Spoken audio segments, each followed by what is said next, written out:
Bonjour à tous, aujourd'hui dans cette nouvelle vidéo, je vais vous expliquer en fait sur les planètes naines. Donc dans le système solaire, comme vous savez, il y a toutes les planètes du Soleil jusqu'à Neptune, il y a la ceinture d'astéroïdes et tout, et on sait qu'il y a des planètes naines telles que Pluton. En fait il y en a 5. Et donc en fait là dans cette vidéo, je vais vous expliquer pourquoi Pluton ou des Arméa, beaucoup de planètes naines ne sont pas des planètes. Pourquoi ils n'ont pas été reconnus comme des planètes. Donc voilà, là comme vous pouvez voir, ça c'est le Soleil. Donc en partant du Soleil, on a Mercure, Vénus, Terre, Mars, la ceinture d'astéroïdes. On n'en parle pas de cette planète. Jupiter, Saturne, Uranus, Neptune. Et là, il y a la ceinture de Kuiper. Donc, alors attendez, après je vais vous expliquer les planètes qui sont là et là. Ici, on a la ceinture d'astéroïdes. Et là, on a la ceinture de Kuiper. La ceinture de Kuiper, elle s'étend sur une très longue distance, 50 fois la distance Terre-Soleil. Sachant que la Terre se trouve à 150 millions de kilomètres du Soleil.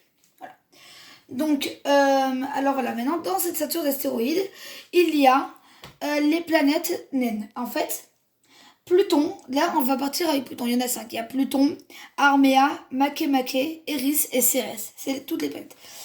Pluton, en fait, elle ne tourne pas autour du Soleil sur le même plan écliptique que toutes les planètes. Donc tourne autour du Soleil. Les ceintures d'astéroïdes, en vrai, elle est aussi en ronde autour du Soleil. Hein. Pareil pour la ceinture de Kuiper, c'est énorme. Donc le plan écliptique, c'est sur le même niveau où toutes les planètes tournent. Pluton, donc, a une orbite qui est comme ça, autour du Soleil, contrairement à toutes les planètes qui tournent sur le plan écliptique. Donc Pluton, voilà, elle est là. La ceinture de Kuiper est là. Donc en fait, elle est un peu au-dessus de la ceinture de Kuiper, mais vu qu'elle ne tombe pas sur le même plan écliptique et en même temps, donc, voilà, avant, vous savez que Pluton faisait partie du système solaire, mais en 2008 ou 2005, je ne sais plus, on a établi que Pluton n'était plus une planète normale, mais une planète naine. Les astronomes ont préféré créer une nouvelle catégorie de planètes, les planètes naines.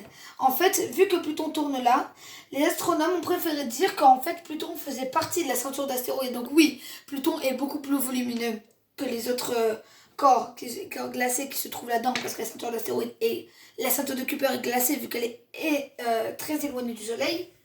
Donc les astronomes préféraient dire, donc oui, évidemment, Pluton est beaucoup plus gros, mais elle est quand même très petite. Elle pourrait rentrer dans le pays des États-Unis, tellement qu'elle est petite, sa surface. Donc voilà, donc Pluton, on dit qu'elle fait partie de la ceinture de Kuiper.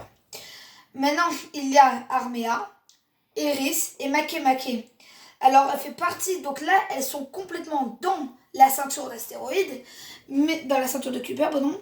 Et donc, pareil, ces planètes sont très petites et donc sont considérées comme si qu'elles faisaient partie de la ceinture de Kuiper.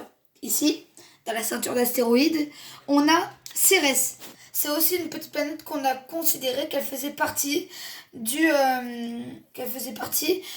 la ceinture d'astéroïdes. Donc on a créé une nouvelle catégorie, les planètes naines. Et ces planètes ont également aussi une forme donc sphérique, contrairement aux autres corps qui se trouvent dans cette ceinture. Donc voilà, c'est la fin de cette vidéo. Si elle vous a plu, n'hésitez pas à vous abonner, activer la cloche donc pour recevoir toutes les notifications de nos vidéos, liker et partager-les un max.